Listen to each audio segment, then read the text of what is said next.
Ek groet julle geliefdes. In die vorige oordenking het ons gehoor dat die Israeliete bang geword het vir die mense in Kanaan. Hulle wou nie die land gaan inneem nie, want hulle het vergeet van God se beloftes, God se teenwoordigheid en God se mag. Vandag hoor ons hoe die mense reageer het op die 10 verkenners se verslag en op die slegte gerugte wat hulle versprei het. Kom ons lees Numeri 14 verse 1 tot 24. Die hele volksvergadering het toe hard uitgeroep en die volk het daardie hele nag gekerm. Al die Israeliete het by Moses en Aaron gemor en die hele volksvergadering het vir hulle gesê: "Het ons maar in Egipteland gesterf of het ons maar in hierdie woestyn gesterf? Waarom bring die Here ons na hierdie land net om deur die swaard te val? Ons vroue en ons jong kinders gaan byt word. Is dit nie vir ons beter om na Egipte terug te keer nie?"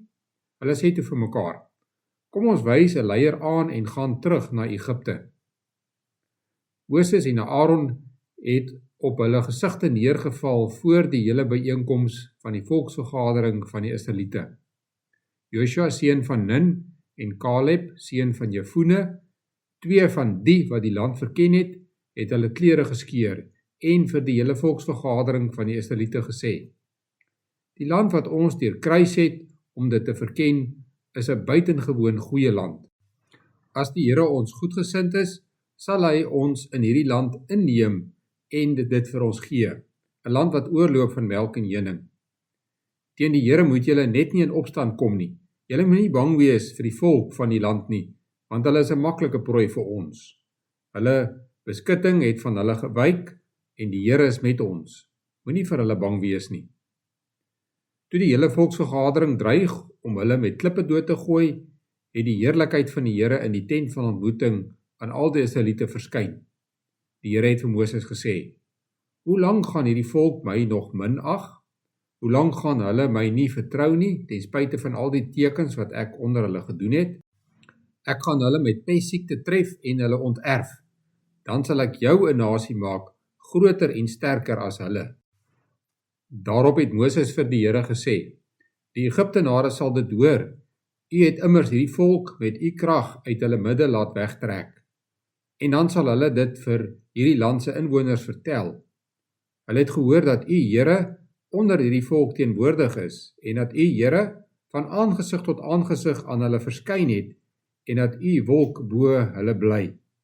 Ja, dat u in 'n wolkkolom bedags voor hulle uitgaan en in 'n vuurkolom snags. As u dan hierdie volk soos een man om die lewe bring, sal die nasies wat van u roem gehoor het, sê: Dit is omdat die Here nie in staat was om hierdie volk in die land te bring wat hy met 'n eed aan hulle beloof het nie, dat hy hulle in die woestyn omgebring het. Daarom dan, laat die krag van die Heer tog groot wees, soos u gesê het. Die Here is geduldig en oorvloedig in troue liefde. Hy skeld sonde skuld en oortreding kwyt, maar laat beslis niks ongestraf nie. Hy laat kinders tot die 3de en 4de geslag boet vir die skuld van voorouers. Vergewe asseblief die sondeskuld van hierdie volk volgens die grootheid van u troue liefde, soos u hierdie volk van Egipte af tot hier kwytgeskeld het." Die Here het gesê: "Ek vergewe soos jy versoek. Maar aan die ander kant, so seker as wat ek leef en so seker as wat die heerlikheid van die Here die hele aarde vul, niemand van al die manne wat my heerlikheid en my tekens gesien het, wat ek in Egipte en in die woestyn gedoen het, en my nou al 10 keer uitgedaag het, en na my stem nie geluister het nie, sal die land sien wat ek aan hulle voorouers met 'n eed beloof het nie. Ja, almal wat my minag, sal dit nie sien nie. Maar wat my diensknegt Caleb betref, omdat hy 'n ander gees openbaar het en my met volharding gevolg het, sal ek hom inbring in die land waarheen hy gekom het. Sy nageslag sal dit in besit neem." Ons lees tot sover uit die woord van die Here. Getrou aan die manier waarop ons nou al die Israeliete leer ken het, kla hulle aanhoudend en hulle kom in opstand teen Moses, Aaron en selfs Joshua en Caleb. Hierdie manne doen hulle uiterste bes om die volk te oortuig van God se almag, maar Israel verseg om te luister. In plaas daarvan wil hulle die boodskappers van die goeie nuus doodmaak. Dit maak die Here kwaad. So kwaad dat hy dreig om die volk te vernietig. Hy sê vir Moses, ek gaan hulle tref met die pes en hulle uitroei, en dan sal ek jou 'n volk maak, groter en sterker as hulle. Maar Moses is sagmoedig en lief vir sy volk. Daarom tree hy vir Israel in by die Here. Hy smeek God om hulle te red. Wanneer Moses met die Here praat, maak hy nie vir die volk verskoning nie. Hy probeer ook nie die Here daarvan oortuig dat die volk eintlik goed is en redding verdien nie. Moses weet die volk het gesondig. Hy weet die volk is hardkoppig en sleg. Hy weet hulle verdien nie God se teenwoordigheid nie. Daarom gebruik hy die Here se beloftes, sy genade en sy grootheid as argumente waarom Israel gespaar moet word. God het beloof om hulle 'n groot volk te maak en hulle na hul eie land te lei. As hy hulle nou almal doodmaak, sal die ander volke dink dat God nie sterk genoeg was om sy volk te beskerm nie. God moet Israel red, nie omdat Israel dit verdien nie, maar omdat die Here dit verdien. God luister hierna en hy stem in om die volk te spaar. Maar ons God is genadig en regverdig.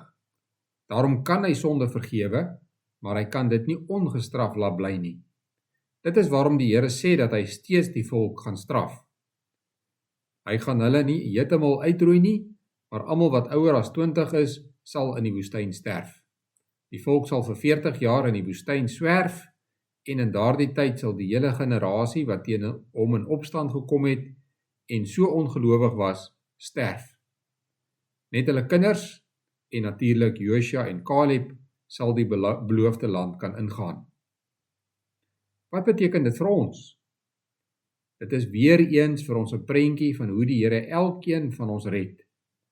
Ons is ongelowig en opstandig.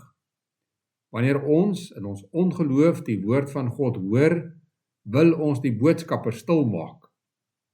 Maar Jesus tree vir ons in. Hy smeek vir ons om vergifnis en hy betaal self die skuld vir ons sonde.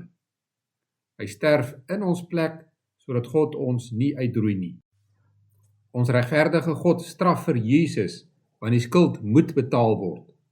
En ons genadige God vergewe ons en neem ons na die beloofde ewige woonplek by hom. Hoe reageer ons op hierdie wonderlike verlossing? Ons lees in verse 40 tot 45 dat die Israeliete besluit het dat hulle tog kans sien om die land in te neem. Maar God sê hulle mag nie. Nie nou nie, eers oor 40 jaar. Maar weer eens luister hulle nie. Hulle gaan val die bergland in en verloor die oorlog teen die Amalekiete en die Kanaaniete. Daar is net een manier om op God se redding te reageer en dit is met gehoorsaamheid. Geloof dat hy alleen ons redder is, word sigbaar in ons gehoorsaamheid. Ons moet onsself totaal aan sy wil onderwerp en ons lewe leef volgens God se reëls. Wanneer ons sondig, moet ons sonde bely en tot bekering kom. Elke keer wat ons wegdraai van die Here, moet ons weer terugdraai. Die troos is dat God sy kinders aanhou vergewe. Hy sal ons nooit verlore laat gaan nie. Dit beteken nie dat ons maar mag sonde doen nie, maar dit beteken wel dat God ons sal lei deur die doolhof van sonde en versoeking wat ons hier op aarde beleef. Hy sal ons vorm om daagliks meer soos Jesus te word. Daarom moet ons volhard in geloof en gebed en ons moet sy woord bestudeer, sodat ons sy goedheid, regverdigheid, genade en beloftes kan leer ken. Moenie God se almag onderskat nie en moenie sy wonders vergeet nie. Leef in sy teenwoordigheid. Kom ons bid saam. Ons Hemelse Vader, hier in Numeri 14 sien ons dat U regverdig is, dat U die sonde straf, maar ons sien ook dat U genadig is, dat U die sonde vergewe en 'n nuwe lewe vir U kinders moontlik maak. Dankie dat U daardie nuwe lewe vir ons moontlik gemaak het. Ons bid vir almal wat op reis is hierdie tyd van die jaar en ons vra dat ons paaie ook veilig sal wees. Ons doen voorbidding vir medegelowiges wat moeilike besluite moet neem. Ons vra dat U vir hulle wysheid sal gee in die besluite wat hulle neem. Ons vra ook dat U ons kinders sal seën, dat ons kinders so sal opgroei, dat hulle U sal ken en sal dien en sal lief hê. Seën hulle ook in hierdie vakansietyd. Ons bid hierdie dinge deur U genade alleen. Amen.